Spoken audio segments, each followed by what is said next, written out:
Hello, everyone, and thanks so much for joining us on November 10th, 2 days after the election and a few days before the holiday season. But we wanted to get this webinar information to you on stopping overshopping, how to have a good, not a goods holiday. And we're so excited to have Dr. April Lane Benson with us. She'll do more of an introduction for herself in a few minutes, and she just has a very wonderful presentation for everyone and great handouts. Plus, we have an announcement before we finish up today. So I hope you'll stay with us because you're going to want all of those things. So here we go. We're going to start right out with a poll. We like to have our audience be as participatory as they want. Let me pull up that poll. Here it is. And, well, where is it? I'm trying to find it. Select a poll. Okay, so we're starting today trying to find out how all of you learned about this webinar. We haven't asked that question in a while, and I thought this would be a good time to do it. Oh, I can see that a lot of you are a part of our extended financial social work community. That's good. So you're familiar with our monthly webinars. This is the last monthly webinar for 2016, but we've already lined up some great ones for 2017. Okay, so almost 70% of you have voted. I'm going to go ahead, very interesting to me, and close this poll. You have 3 more seconds if you want to share that information with us. All of this is done anonymously. So 3, 2, 1, and I'll close it and share it with you so you can see how the majority of you are part of our extended community, and that's great. And just under 20% of you were referred by a friend or colleague. That's wonderful. And some of you heard about us on LinkedIn. And I am really surprised that no one came to this webinar from Twitter. Okay, well, thanks. And let's go ahead and move on to some content. So many of you are part of our community, so you're probably familiar with some of our basics, but I'll go through them quickly so that those of you who are new to us will understand, why we do these free webinars and what we're all about at the Center for Financial Social Work. So financial problems are about so much more than money, and they really originate with our relationship with our money and with ourselves. And that's what drives our financial behavior. Our financial behavior is about how we earn, spend, save, share, and borrow. And it is our financial behavior, how we spend, save, share, earn, and borrow, that determines our financial circumstances. So this is where that change happens between our behavior and our financial well-being. Dollars and cents don't make financial choices. It's a really, really important concept to understand. We each have an inner money self. And if you aren't acquainted with your inner money self, take at least a few seconds now to introduce yourself. It's that inner money self, those thoughts, feelings, and attitudes about money, and that relationship that you have with your money and yourself, that determines those choices, those financial choices that you make. So financial circumstances originate from within the money self. It's your money self that includes the thoughts, feelings, and actions with your money and with yourself. And this is such a perfect quote. Money is not the problem. It is our relationship with money. That's the problem. So we are all about financial behavioral change, because until and unless behavior changes, nothing changes. So financial well-being requires a healthier money self, because someone with a healthier money self engages more readily, is definitely more hopeful, is more eager to change, and more prepared to succeed. So financial well-being requires that healthier money self, and the way that we at the Center for Financial Social Work help our students and graduates and community to achieve that is by going beyond that dollars and cents of budgets. We provide a lot of hope and self-acceptance and inner strength. We help with setting personal and financial boundaries and forgiveness and self-discovery. We love to help people achieve peace with their money. So the final overview of the financial social work model is how it is an ongoing model that focuses on financial education, motivation, validation, and support. It is interactive, introspective, and strengths-based, and it works individually and or with groups, and is the foundation for a lot of financial therapy. So this webinar is a part of our ongoing education, and our Facebook page is where we post something motivational every day, and that's at Financial MSW. So before I turn this over to Dr. Benson, which I am about to do, let's do this second poll and see. I believe there may be a typo in this one or the last one, and if that's true, I apologize.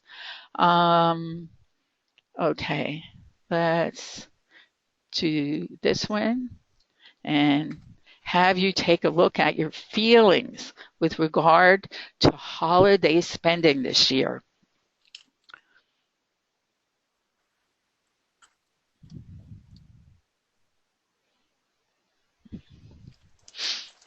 Let's see. We're over almost 40% of you have voted. Okay, we're up to 50%. So I don't want to spend a lot of time on the poll because April has so much wonderful content to share with you.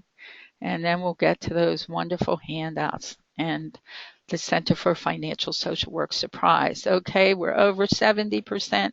I'm going to go ahead and count this down. If you want to vote, now's the time. 5, 4, 3, 2, 1.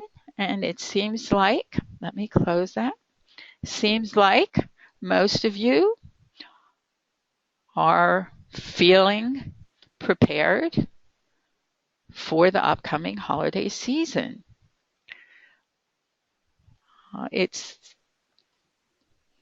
We can take a lot of different thoughts away from this poll, but I'm hoping and trusting that all of you will be in a much better place after this session, which is why we had it now. So I am going to go ahead and turn this over to April Benson.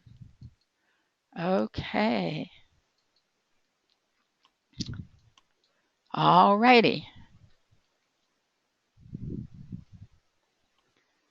You have that, April? There you go. Yeah, I just want to go back to my first slide. Okay. Welcome, April. Thanks, Rita. Thank you so much for having me. Rita? Yes. Ah, good. I didn't know whether you wanted to introduce me I would love you to introduce you, to tell our audience and community all of the wonderful work that you do. Okay, I will be happy to. I will keep it brief because, as you said, I do have a lot of content I wanted to share. I'm a psychologist in New York City, and I have specialized in studying and working with people with compulsive buying problems for the last 22 years after a 20-year career in working with people with eating disorders. And I work with individuals and groups. I train therapists. I help to raise public awareness about the dangers of overconsumption.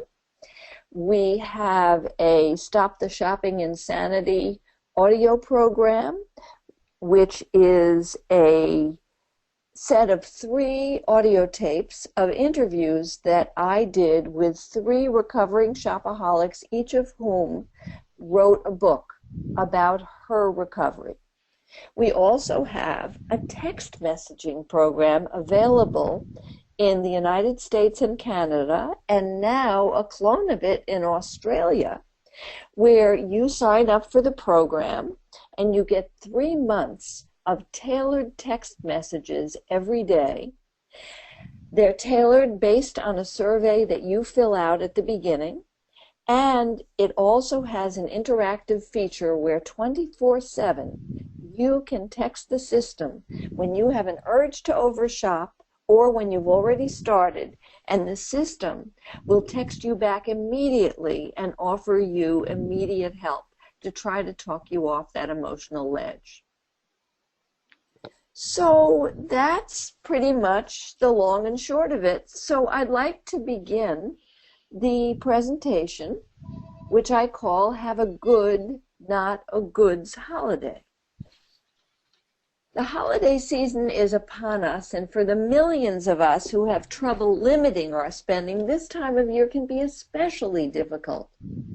Seems like everybody is beginning to go shopping, myself included. On lunch breaks, after work, over the weekend, it can be a lot of fun if done in a measured and mindful way, but it can also lead to a whopping post-holiday hangover.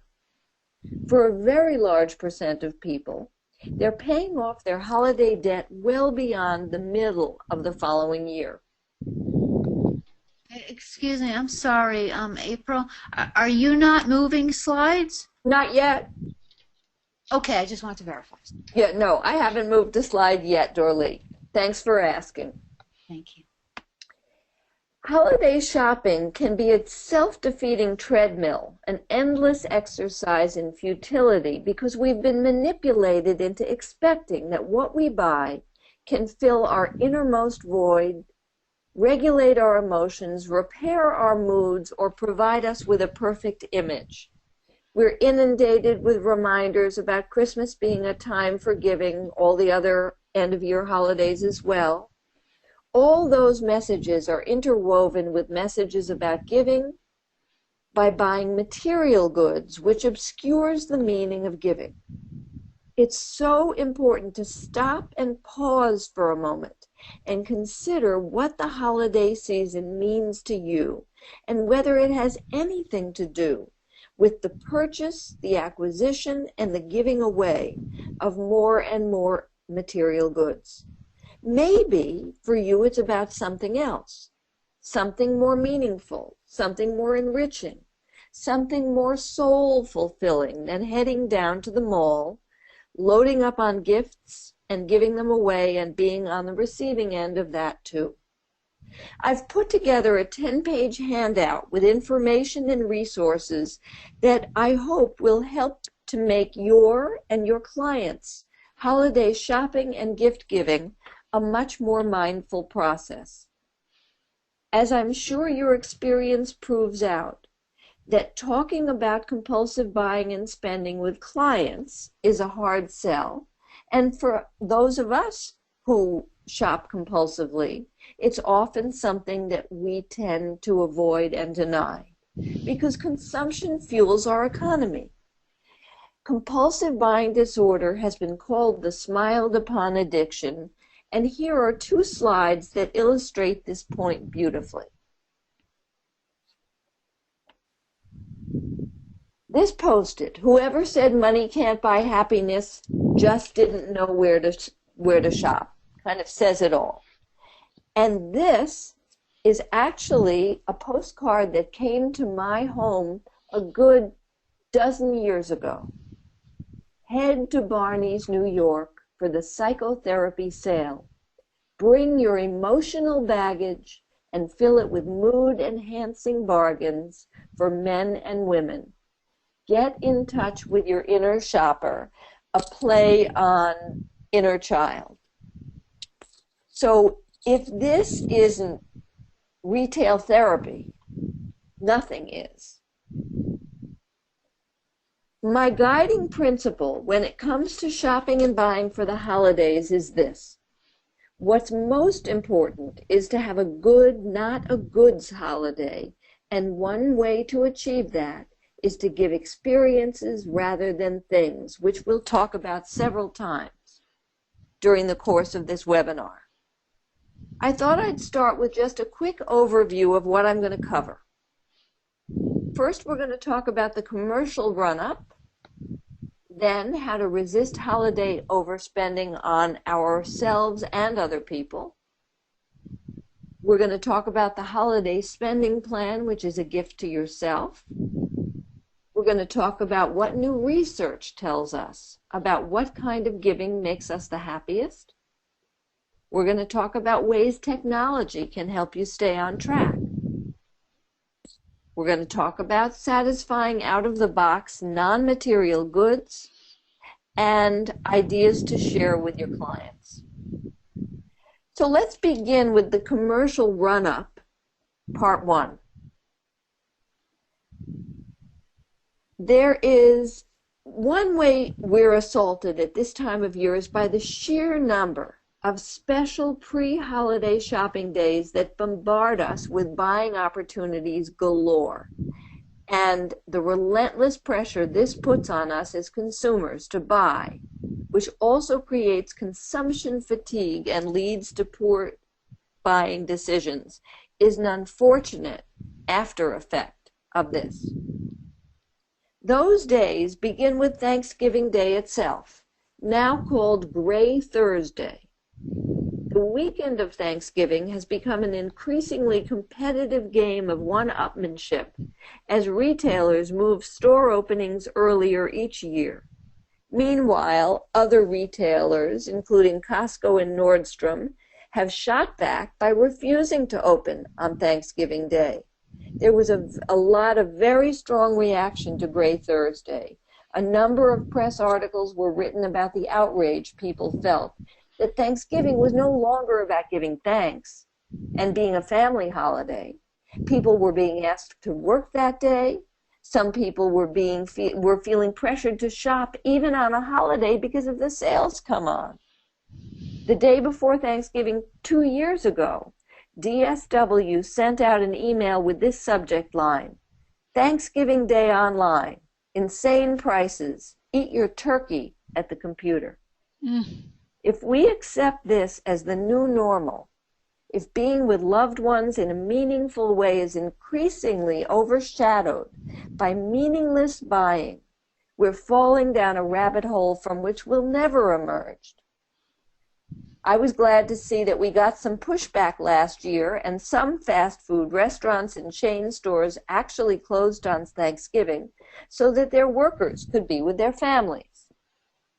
After Gray Thursday is Black Friday, an artfully crafted way to maximize shopping by minimizing shoppers' rationality. The shopping holiday begins in the wee hours of the morning when shoppers are sleep-deprived. Shoppers who are often suffering the after effects of too much food and drink from the day before. This makes rational shopping decisions even harder to make. And once shoppers have made multiple purchases and built up shopping momentum, an extra item doesn't seem like a big deal. It's more likely to end up in the shopping cart, whether that's online or in the store. There's also the effect of being surrounded by hundreds of other people doing just what you're doing, buying anything on sale without taking as much as a second to consider how good the discount really is. And if you're not going to be able to pay it off right away, that makes the discount even worse because you're paying interest? And are you taking into account whether you or the giftee really needs or even wants or is likely to use the item? This mass of buyers supports each individual shopper and makes this crazed buying behavior seem normal. In an unprecedented move for the modern holiday shopping season, outdoor gear and sporting goods retailer REI canceled Black Friday last year and will again this year. No promotions, no hourly sales, no doorbusters, no waiting in line.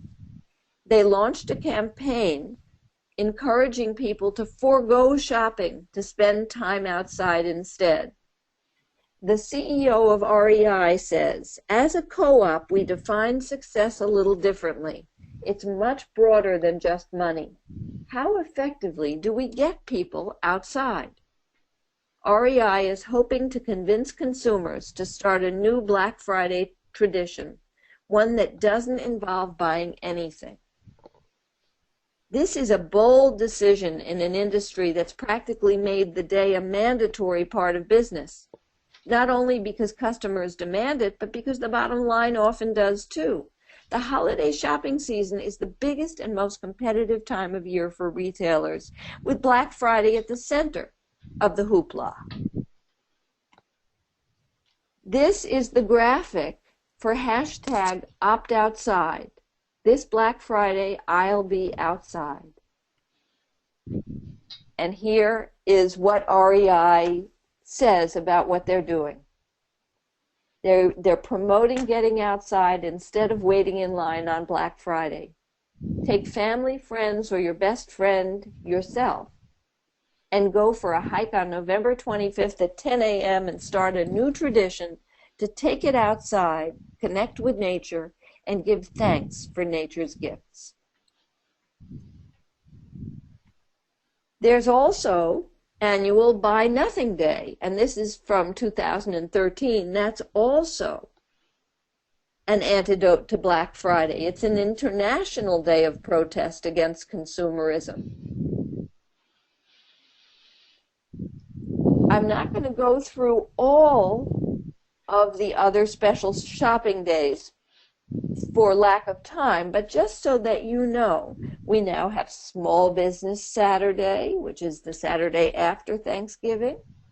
This is the 6th year it's being celebrated.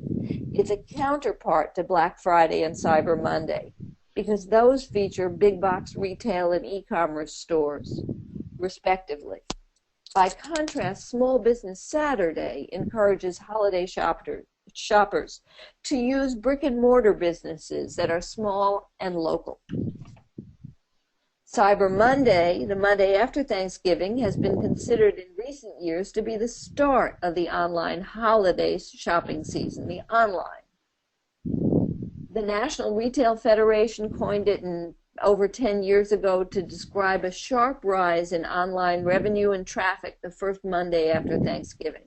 The only one of the 8 special shopping days that's in the spirit of what we're talking about today is Giving Tuesday. We have a day for giving thanks, Gray Thursday, Thanksgiving. We have 2 for getting deals, Black Friday and Cyber Monday. Now we have Giving Tuesday, a global day dedicated to giving back, founded in 2012. People from all over the world come together for one common purpose, to celebrate generosity and to give. And probably many of the organizations you've given to you've gotten emails, or you will, in your inbox asking you to give. There's Green Monday, there's Brown Monday. Brown Monday is the second Monday in December when retailers begin to heavily promote free shipping offers, usually delivered in brown packaging, which is why it's called Brown Monday. Super Saturday, which is the last Saturday before Christmas, is a major day of revenue for American retailers. And it really goes on and on. So we haven't really said anything about online shopping, but here we see, don't worry, I'm always here to help, and so is Amazon Prime. I have 20 more presents to buy, and Christmas Eve is tomorrow. Now, this can be done, and we also know that shipping can be done almost instantaneously. So part 2 of the commercial run-up has to do with tricks, slogans, and marketing ploys that advertisers and venues are using to hook us. Why are the clearance signs so irresistible? What are they doing to our brains, to our bodies? Why is it so hard to say no? People no longer want to pay retail. Everything is seemingly on sale at pretty much every time of year. Holidays are just another justification to bring people to part with their money. The signs appeal to our sense of urgency, our fear of missing out, FOMO, and our desire for pleasure. Fear can sometimes kick us into high gear, into hyperarousal, stimulating both fear and pleasure centers in the brain. So we buy to both quell our fear of missing out and to bring on pleasure. Calling a sale a doorbuster appeals to that sense of urgency we talked about, all of which shortcut a mindful thought process. All the shopper thinks about initially is, how can I snag this at the lowest price?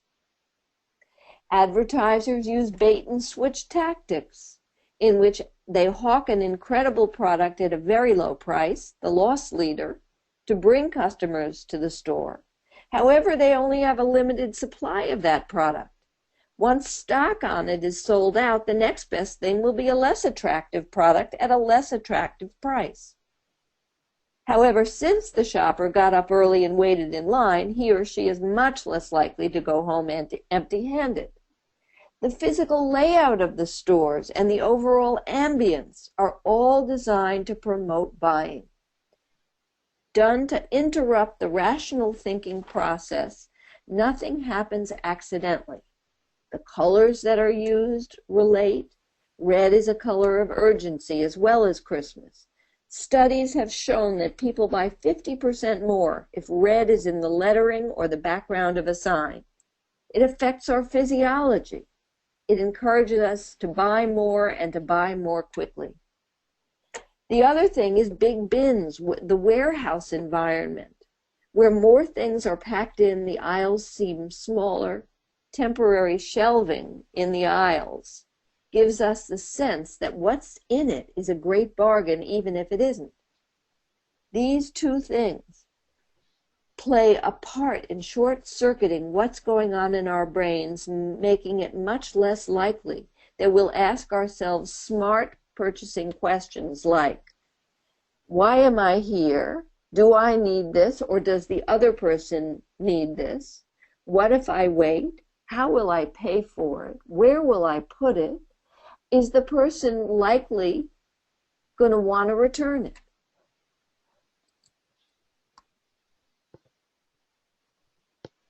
How to resist the temptation to overspend on others and ourselves during the holidays. Is your client, or are you, overspending?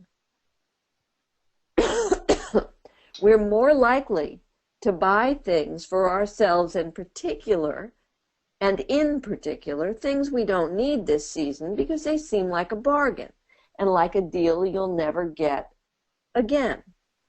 But I think one reason we're definitely more likely to buy things for ourselves during the holidays is because it's a way to fill in a hole left when we overbuy for other people. And maybe we fear that our generosity, if in fact our gift giving is coming from generosity, which sometimes it's not, won't be reciprocated. This is mostly unconscious, but not that hard to tease out when we're really straight with ourselves. It's important to face the truth that buying things for ourselves that we don't need is being short-sighted, and that the high of the buy is very temporary, but the damage done by overbuying will linger and choke out the joy we may have gotten from buying the item in the first place. If you overshop for significant others, family members, or close friends, it's important to ask yourself why. Simple generosity is the happiest answer, but simple generosity doesn't overbuy. It has an innate sense of proportion. So in all likelihood, there's more going on. Maybe you're trying to gain power and control over the recipient. Maybe you're trying to buy or to hold on to their love.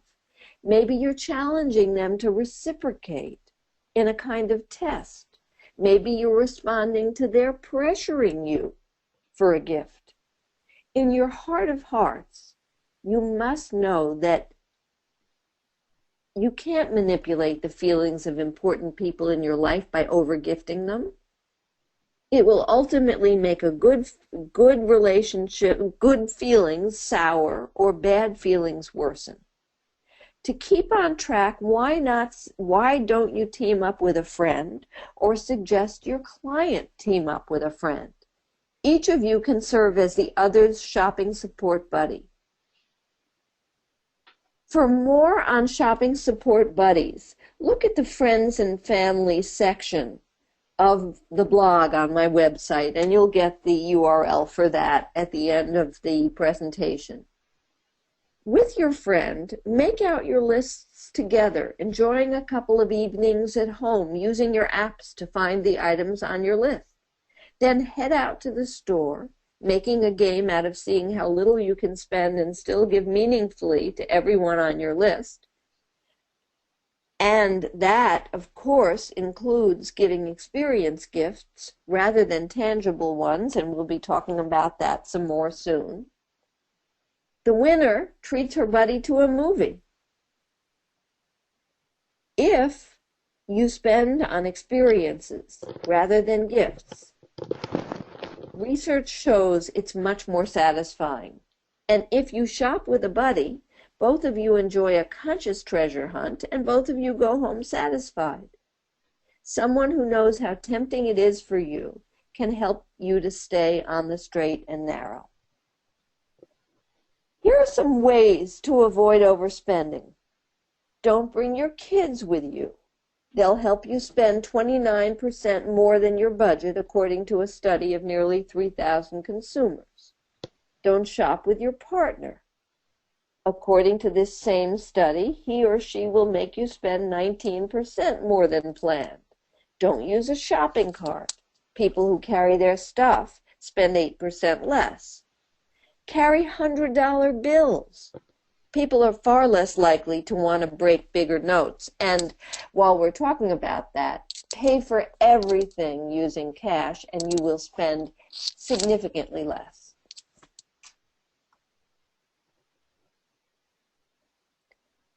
Know the difference between normal and compulsive shopping during the holidays.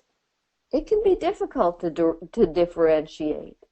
For instance, compulsive spenders often experience a feeling of excitement before going shopping, a deep sense of pleasure and gratification while shopping, and a loss of excitement coupled with guilt, shame, and remorse after shopping. It seems highly likely that plenty of non-compulsive holiday shoppers experience the same feelings before, during, and after a pre-holiday splurge. However, normal buyers see it for what it is, see that they've been carried away with the tide, and return things, whereas compulsive spenders will hide their behavior and suffer through intense feelings of guilt, shame, and remorse. And to relieve those feelings, compulsive spenders will anesthetize themselves with yet another round of compulsive spending. Realize that holidays and the expectation of gifts can feel like an excuse to engage in compulsive buying behavior. The shopping habits of compulsive buyers tend to fly under the radar to begin with, which is why it's called the smiled-upon addiction. And in a season in which even normal shoppers are spending like there's no tomorrow, It's easier than usual for compulsive spenders to indulge in and hide their problematic purchasing. Many compulsive shoppers purchase and give expensive gifts, not necessarily because they're filled with love for the recipient, but they need an excuse to shop and spend. And there are a group of people whose shopaholic tendencies only really surface during the holidays, often as an emotional response to seasonal loneliness or anxiety. If you have clients or if you yourself suffer from a shopping addiction, it's especially helpful to pay extra attention to seasonal stimuli. Suggest changing up your holiday celebrations. Instead of buying presents, do something like a skill swap instead. Spend time together. Your presence, CE, being much more important. Or really, the best present, PRESENT. Time spent is much more appreciated than money spent, something we will continue to focus on. Don't confuse generosity or caring with shopping and buying. One way we have of justifying our spending is by thinking that it's the generous thing to do. We think we're showing others how much we care about them by spending a certain amount, or we feel like we should buy for Cousin Rhoda, even though we haven't had contact with her all year, or we've been seized by the shoulds. But it's good to help clients and yourself think about what they're hoping to get from giving this gift. Is it a gift in return, a good feeling about themselves, a feeling of being one up in relation to the recipient? Maybe you're giving something that's way out of proportion with what the recipient could give you. Compulsive gift giving can be an attempt to buy love or maintain power and control in a relationship. Is it realistic to expect what you're imagining? Does it make sense to want it? If not, maybe it's better to rethink the gift and rethink the negative things you're telling yourself, like, if I don't buy X or Y, I'll be seen as cheap or ungrateful. If I buy this, Aunt Sally or whoever the recipient is will be beholden to me and I'll have the power. There's also so much emotional baggage tied up with the holidays. For example, a desire to repair the sadnesses of holidays past, or recreate a holiday that might have been the only time where we had a respite from feeling deprived, to name just a couple of scenarios. It's important to think through what we're doing and why. Otherwise, we can end up totally unfulfilled without knowing why. There's also the ever-present confusion of self-worth and net worth. If we give a valuable gift, we see ourselves as valuable. We over-identify with the stuff we give and often use gifts to try and buy love. The holiday spending plan is a gift to yourself. In your handout, you will have more detail about the steps. Prepare for a shopping trip. Set your intention ahead of time. Doing that sets you up to have a successful shopping trip. Remain mindful of your physical state, your emotional state, fatigue. Ask yourself, do you need to leave the environment? How is it affecting you? Do you need to take a break? Write down what you're buying and how much you're spending. Look around and give thanks for all the steps in the process of something becoming an object, the way that some people do when they say grace at the dinner table. They think about all the steps and all the beings that have been part of food being on their table. Without a plan, you can end up with a dozen purchases for one person or a desperation purchase that's far too extravagant. You just lose track.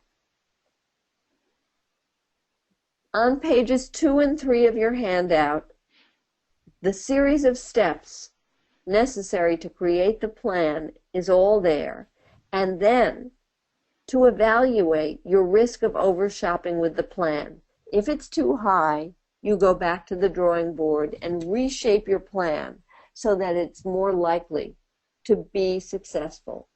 Create your list at home, far away from the sparkle and glitter of store decorations, the lure of an almost overwhelming number of product choices, and the maddening crowds.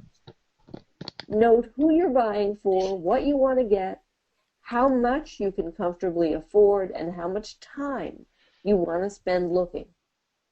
Be sure to add up the cost column to see if you're committing to more than you really want to spend. If you are, make the necessary changes before leaving home. With a list and a spending plan, overspending can be nipped in the bud. Make sure you carry it with you and that you keep referring to it while you're shopping. Don't mix shopping with eating, socializing, or any recreational drug. One of the reasons we become mindless is because we're not focusing on the task at hand.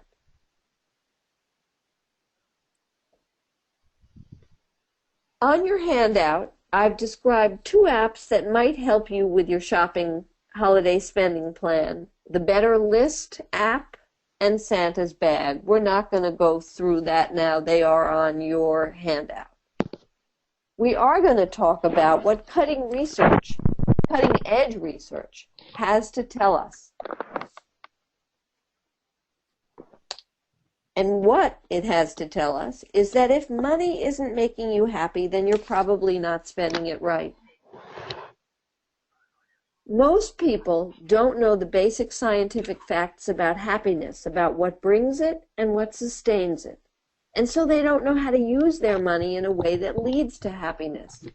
Spending money is an opportunity for happiness, but it's an opportunity that people routinely squander because the things they think will make them happy often don't. The best and most satisfying presents don't come in Santa's big red bag. While it may seem that a better mousetrap will last a lot longer than concert tickets, it's not so. In his delightfully titled article, Waiting for Merlot, Cornell professor Thomas Gilovich reports, people think that experiences, money spent on doing, are only going to provide temporary happiness, but they actually provide more happiness and more lasting value than material goods, which is money spent on having. Experiences, unlike most material goods, become more valuable to us over time, providing pleasure in the memories we have and the stories that we tell about them.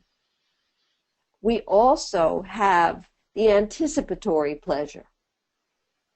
For example, an experience gift might be an outing that you're saving up for, or an outing in the future, and it's that anticipatory pleasure as well as the time in the experience and the memories that really gives that so much more bang for the buck than a thing. Experiences also provide pleasure in the memories we have and the stories that we tell about them. We'll go on at length if our listener is interested about a movie we've seen or a trip we've taken. How often do we have as much to say or as willing an ear when we talk about our sunglasses or our iPads?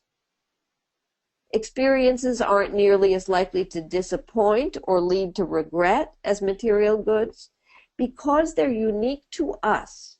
Experiences aren't usually subject to negative comparisons, which can easily happen with material goods. When, for example, somebody else gets a bigger, nicer, newer, more expensive piece of jewelry, dryer, some better mousetrap. We already knew a lot about why experiences give us more positive bang for the buck. They're not as likely to be negatively compared, and they're a meaningful part of our identity. They contribute more to a successful social relationship because experiences tend to be shared and involve positive socializing. Shopping and buying, especially for compulsive buyers, is often done in isolation because the compulsive buyer wants to hide the problem from others. And as I said before, the happy anticipation begins as soon as we start thinking about the experience and lasts far longer than the experience took to have. Savings are good for happiness, debt is bad for happiness. And according to one of the authors of the article that's on your reference list about money, if money isn't making you happy, debt is more potently bad than savings are good. So at all costs, don't increase your debt.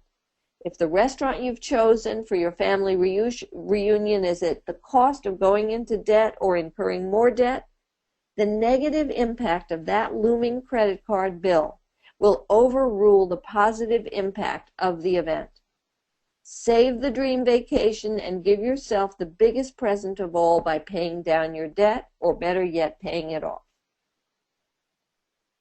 So how can you defeat the impulse to buy, whether it's an experience or a thing? Hot off the press research shows that gratitude is the best antidote to overspending. A healthy dose of generosity doesn't hurt either, which brings us to helping others rather than yourself. While it's true that more income is correlated with rising happiness up to a point, it's not spending that puts a kick in our step, but giving our money to others. The results of a recent Gallup World Poll of data from over 100 countries suggested that in every country, rich and poor alike, giving increased happiness more than spending. The fact that we were able to observe the same effect that we'd seen in Canada in places like South Africa and Uganda was probably the biggest surprise of my career, researcher Elizabeth Dunn told the Wall Street Journal. A lot of us think we'll give to charity one day when we're richer, but actually, we see the benefits of giving even among people who are struggling to meet their own basic needs. The key about giving is that you don't need a big dollar amount to make a great impact and to get a great feeling. There was recent research done on the amount of money given to the Salvation Army Santas in different parts of the country in different neighborhoods. Over and over again, more money was collected when the stores were in poor neighborhoods. We are deeply and profoundly social beings, and the quality of our social relationships is a strong determinant of our happiness. Because of this, almost anything we do to improve our connections with others tends to improve our happiness as well, and that includes spending money. Finally, another relevant principle is to buy many small pleasures instead of few big ones. Again, the issue here is habituation. Since we're bound to become used to pleasures, whether big or small, it makes sense to space out multiple, albeit modest pleasures, rather than indulge in very occasional extravagant ones. So long as money is limited by its failure to grow on trees, we may be better off devoting our finite financial resources to purchasing frequent doses of lovely small things rather than infrequent doses of lovelier ones. Research shows that we overestimate the happiness that big purchases will bring us. Those of us who expect a single purchase to have a lasting impact on our happiness might make more realistic predictions if we simply thought about a typical day in our life and how much that particular purchase would actually be used. Ways technology can help you stay on track at the mall or online. This is all in your handout. The specific shopping apps, Gift Professor, Paper Karma, and Slick Deals. I'll only mention Paper Karma because it's a wonderful app where if you take a photo of the label of a catalog that you would like to cancel and send it to Paper Karma on your phone, Paper Karma will handle canceling. It's entirely free, and I did it with 60 catalogs myself. The text messaging program I've already mentioned. So in terms of general principles, because I know we're running out of time, some of these apps can help you with your list and your budget. Some of them let you shop from home, comparing prices all over town.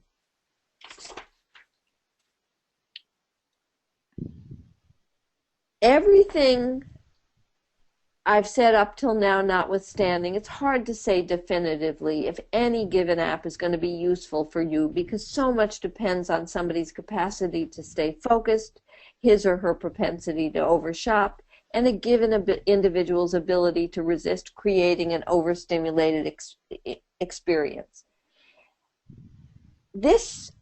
If you had to give an experience gift rather than a material gift, what might you give?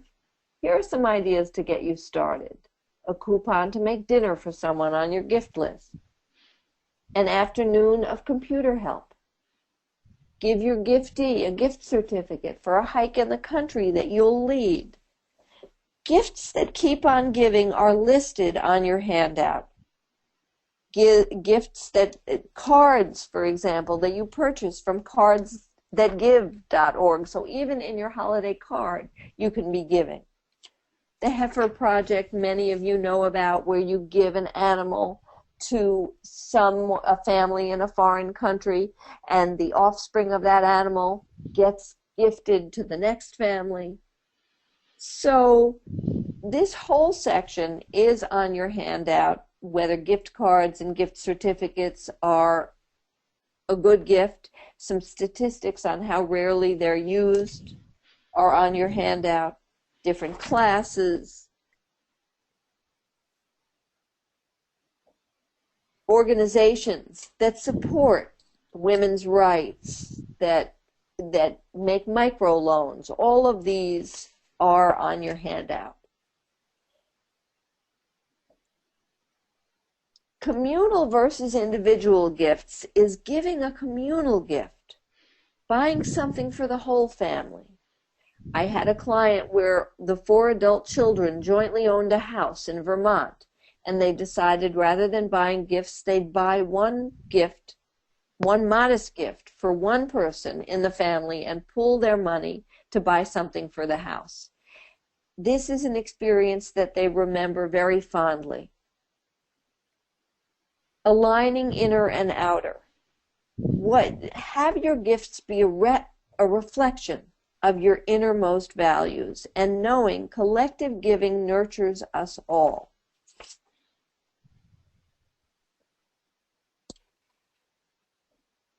Shopping for family activities rather than stuff is good. Enjoying the holiday lights, and on your handout there are links to how to find these things. Free holiday concerts, festivals, other celebrations. Cutting your own Christmas tree, going to holiday movies. What Would Jesus Buy is a fun movie about Reverend Billy and the Church of Stop Shopping going across the country in a diesel bus. I was actually one of the talking heads in the movie, and it was just fun to watch. Holiday volunteer opportunities. So I think we are almost at 3 o'clock. I'm sorry to have taken quite so much time, but I'm very interested, Rita, if people have questions, and if people want to ask a question and can stay on longer, I'm happy to do that. Or they can certainly email me if they can go to shopaholicnomore.com, and there's a contact form right on the website. Okay, April, thank you so much. That was such wonderful content. We're going to open up the Q&A in 1 minute. If you would hand that back to me, April. Yeah. Okay, let me do that. Just a minute. Change presenter. There you are. There I am. Okay, so I'm going to show my screen. And just right before we talk about the handouts and do the Q&A, I want to tell everyone that we at the Center for Financial Social Work offer a number of different professional products and services. We have our certification, which is traditionally $495. That's been the cost for the past 4 years, and it will be going up in January. However, since we are at that very wonderful and thankful time of year, we at the Center for Financial Social Work are so thankful for this wonderful community that we have built over all of these years who come to our webinars and study financial social work and learn and share with us that we are currently, or beginning right now, offering a $100 discount on the certification so that we have the code Thankful100. And if you go to purchase the certification, it will just be $395, and it does include 20 CEUs from the National Association of Social Work. So that's one gift we have for you from us.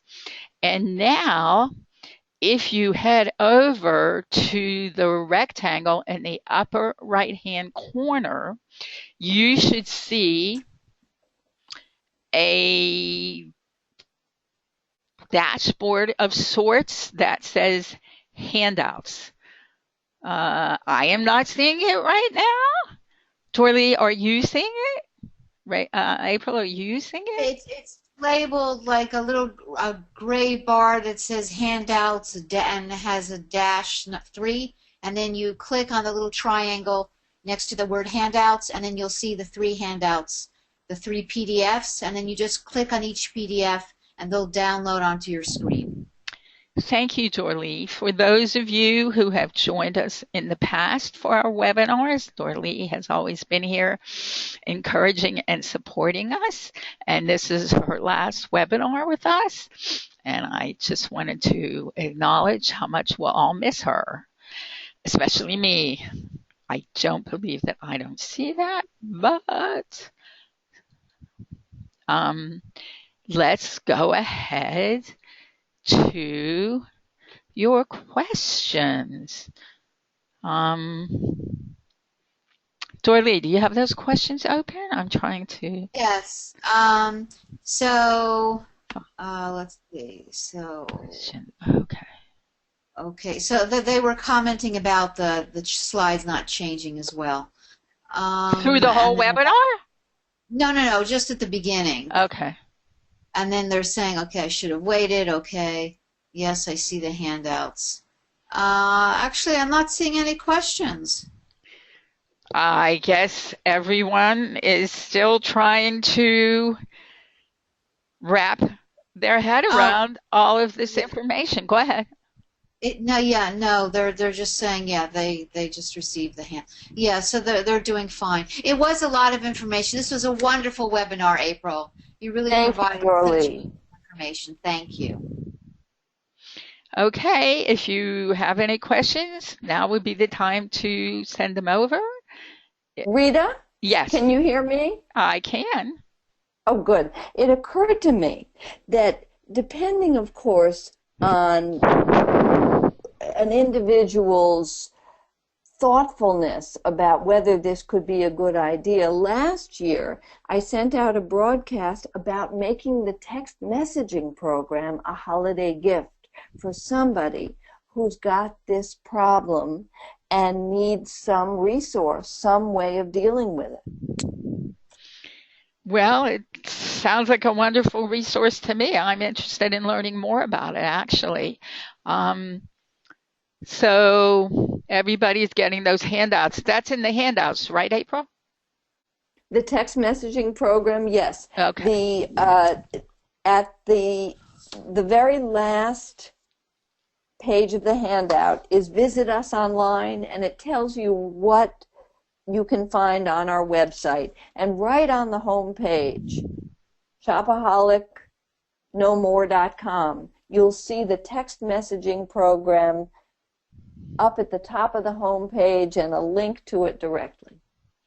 Good. Okay. Someone emailed that she can't download the presentations. Can you just click on them and they're not coming through? If They won't, they download sometimes like literally as like another tab onto your screen. So if you're looking for it to be on your desktop, it may open up as another tab on your screen, and then you need to save it from your tab onto your desktop. Wow, thanks, Dorley. April, a number of people have certainly said thank you. And one person shared he can't wait to share this with his family. Wonderful. And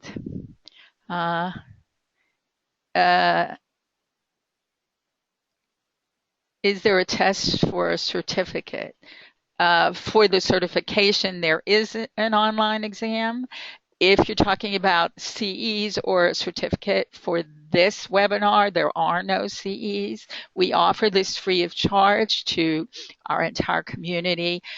We have to pay a good deal of money and spend a good deal of time on paperwork in order to offer CEs. So we only have that through the National Association of Social Workers, the 20 CEs on our certification. If you'd like to know more about April's training, someone's asking about your training for therapists, that would be on her On the website. home page, you'll see that there is one tab on the menu bar for therapists, and all of it is listed in that part of the website. Okay, so if you have, thank you, this was awesome. There you go, April.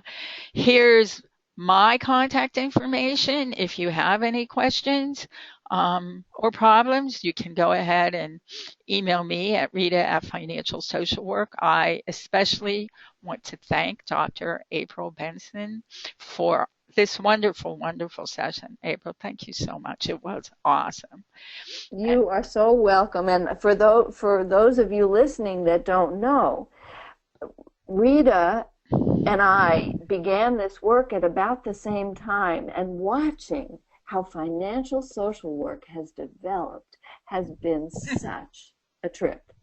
It's just been amazing, because we've gone through a lot of the ups and downs of getting these important messages across, and I'm just so inspired by what you've done, Rita. Thanks, April. Back at you for sure. So, April, we'll talk soon, everybody. Hope to see you back here in January 2017.